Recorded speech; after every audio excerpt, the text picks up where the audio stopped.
What's up guys, it's Tom here and welcome to a very exciting Liverpool transfer news video where we will talk about the news that Liverpool are ready to trigger the release clause of the Spanish star Dani Olmo, who has the most goal contributions at the Euros with 3 goals and 2 assists, and the release clause is £50 million. So we will talk about the exact story and all the details, and we will take a look at Dani Olmo's career so far and his goals, assists and metrics. But first, leave your score predictions for the Euro final between England and Spain. And I'm really torn because I've been supporting England for a long time since my home nation Hungary haven't qualified for many Euros and the World Cup when I grew up as a youngster loving football. So I always supported England because of the Liverpool players. But I also like Spain and how they played, and I actually think that Spain deserved to win the whole tournament. Who do you want to win the Euros? Leave your comments down below. First, if you enjoy these videos, leave a like, subscribe if you're new around here. So Liverpool are reportedly ready to trigger the £50 million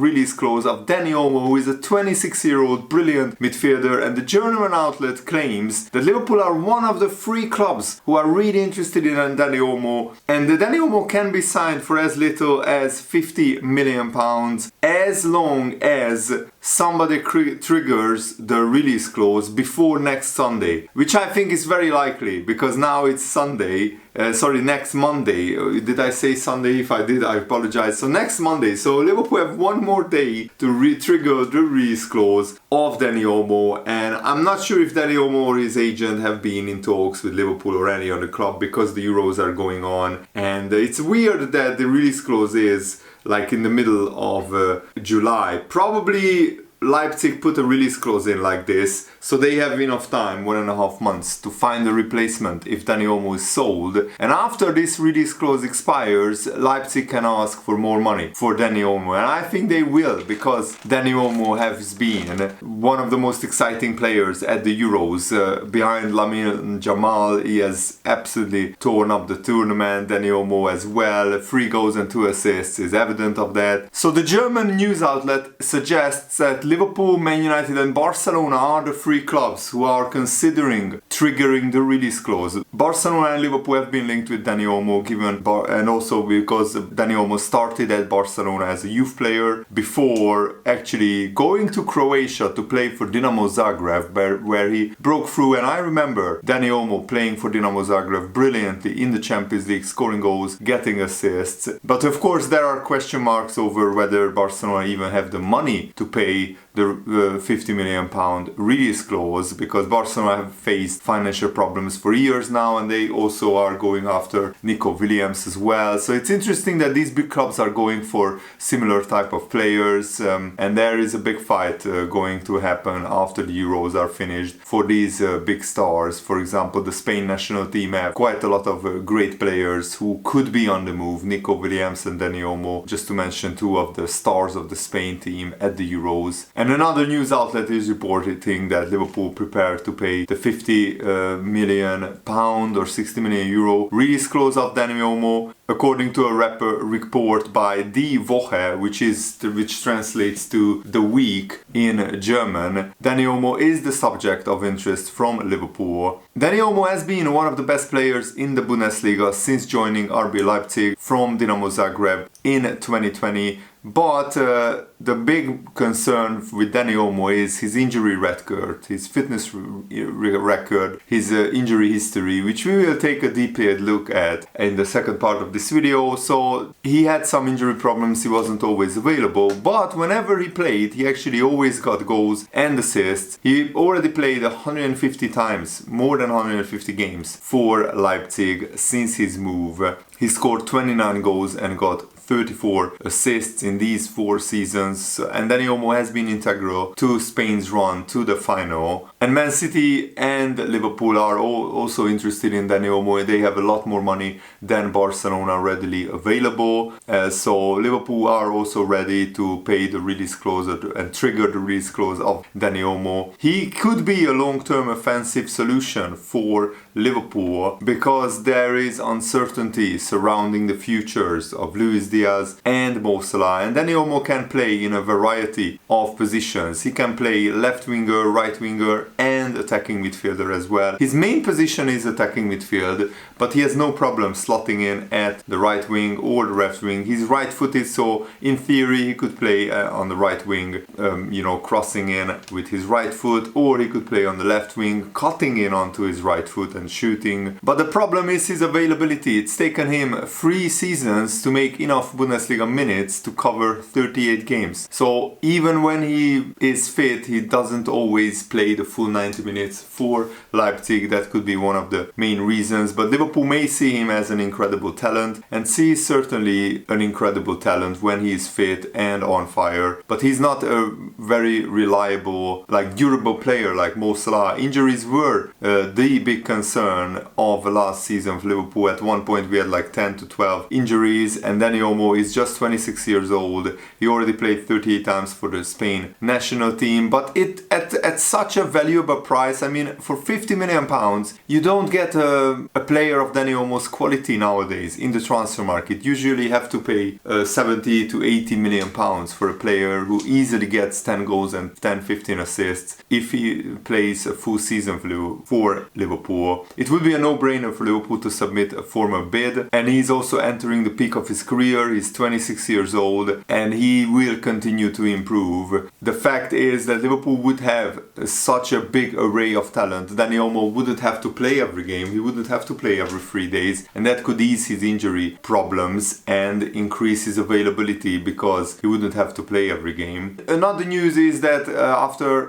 Grabara, former Liverpool goalkeeper, was sold from Copenhagen to Wolfsburg for $15 million, Liverpool earned a $2 million fee because of a sell-on clause negotiated by Liverpool when we sold Grabara to Copenhagen in 2021. Wolfsburg lost their main goalkeeper, the Belgium international Castells, to a Saudi Arabia club. So they signed Müller, the Schalke goalkeeper, and Grabara, the Copenhagen goalkeeper. So it will be interesting how they will cope with the really big, Bundesliga quality that the Bundesliga has. And Dani Olmo's current market value is around 50 to 60 million euros. He has a contract until 2027. As you can see, he has played already a lot of games in his career, more than 309 games, scoring 67 goals and getting 63 assists. So he is a very, very good player, getting almost 1 goal or 1 assist every 2 games when he is fit and available. But last season he only played 25 games for Leipzig, only 21 games in the Bundesliga out of the 34 games that Bundesliga has. So 25 games, 8 goals and 5 assists last season, which is still a pretty decent record. The previous season he played 31 games, so a little bit more, but he also scored 5 goals and 11 assists. So in the past 2 seasons he played 56 games, which usually, if somebody plays a full season for Liverpool, he can clock up to around 50 games. So he's an injury prone player, we can safely say that. 3 seasons ago he also again played only 31 games, 19 games only in the Bundesliga, scoring 4 goals and 5 assists. The first season was Dani Olmo's best season, where he was available for pretty much the whole season, and he played more than 3,000 minutes in 46 games in total. He scored 7 goals and got 12 assists. So if he would be available for a full season, you would expect now that he's a much better player than he was when he was 22 years old. You would expect him to get around 10 goals and 10 assists because he would play between 40 and 50 games for Liverpool. But that's the big problem. He's not always available. As you can see by his injury record, last season he had 3 big injuries where he missed a lot of games for Leipzig and for the Spain national team. So as you can see, last season he missed 29 games in total because of 3 injuries. He was unavailable for 111 days. 2 seasons ago he missed 20 games with 2 injuries, was unavailable for 84 games, and 3 seasons ago he had 4 injuries, missed 19 games and missed 95 days in total. So as you can see, he misses a lot of games, and that's where, if Liverpool don't get this release clause done, and we will know that by tomorrow, because tomorrow is the release clause when it expires, if Liverpool don't get this release clause done, then I can safely say Liverpool won't sign Dani Olmo, because Dani Olmo, even at 50 million with this injury record, injured, it would be a very risky signing for Liverpool. Because don't get me wrong, Dani Olmo is an absolutely fabulous player. Sorry, it's very hot here in Hungary. It's like 35 degrees Celsius on a better day actually. And yeah, if Dani Olmo can't stay fit for like 20 games a season he misses on average every season, then it's a problem. Because you are paying 50 million for a player who could be as injury prone as Naby Keita. Remember, Liverpool paid a lot of money for Naby Keita and he turned into a very injury prone player. Dani Olmo is already there. He's already injury prone. Yeah, that's so frustrating from a Liverpool point of view. That I loved Naby Keita when he came in. He was Bundesliga player of the season with Leipzig and he just could never stay fit for an extended period of time. Dani Olmo, if we don't trigger the release clause, I would understand. And if we don't trigger the release clause, we're not playing like 60 or 70 million of what Leipzig is going to ask. Liverpool are in no position to afford kind of a luxury player, because Dani Olmo would be a luxury player if we sign him for 50 million, because he's not always available. When he's available, he's brilliant, but he's not that brilliant. He's not like an absolute elite world-class midfielder that you have to buy even with all his injury problems. You would buy an Mbappe if he was injury prone, even that then, because when he plays he can decide the game on his own. Dani Olmo is not that kind of a level of a player. Arne also explained his plan for Mo Salah and Wataru. He said Mo Salah came back really strong, really fit. That's something he has always been, but it's the same this year. When what you want from these two players is to set the example for the youngsters, and for them it's very important, like others from the first team, that they stay fit. And they have come back with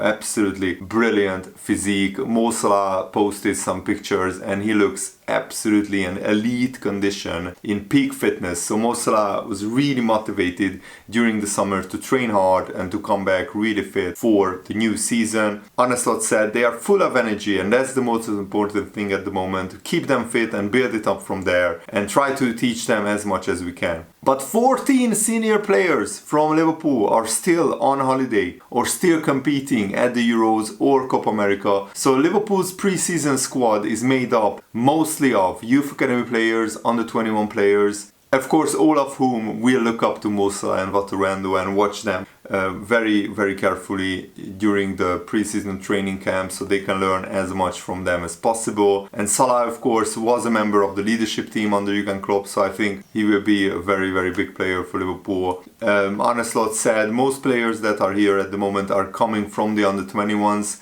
I have to give them a compliment because they are full of energy. They like to press, they like to counter press. They have been taught really well, and the ones that are here from the first team are giving the right example to the youngsters. So it's been a joy to work with them in the first week, but you could sense from Arne Slot's interviews that he just can't wait to work with the first team players. And he's a little bit, I think, maybe disappointed or frustrated that he comes in at a time where he can't really work for the full pre-season with all of the Liverpool first team, because he has so many new ideas, so many new impulses that he needs to give to the team, and he can't give like basically a full starting 11 of Liverpool players. He can't teach them his ways until the last part of pre-season. Some of our stars come back literally 1 or 2 weeks before the Premier League kicks off. So we could be done with the whole North American pre-season tour when the likes of Trent Alexander-Arnold, Alisson, McAllister, Darwin Núñez, Luis Diaz comes back. I mean, McAllister and Luis Diaz plays the Copa America final